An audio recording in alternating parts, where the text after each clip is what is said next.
Hello everyone, today we will talk about how to fix or how to solve the problem of ClassDojo app. You will enter to settings. In this page you will go to apps, default apps, app settings. On above you will search about ClassDojo app and you will click here.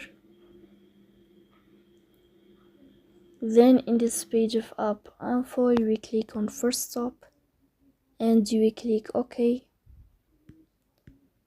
Here you will enter to the window of storage. Then we click on clear cache, but pay attention, don't click clear data because that can delete your account. In the end you can turn on your airplane mode and you can turn off your airplane mode again, so please don't forget to support us.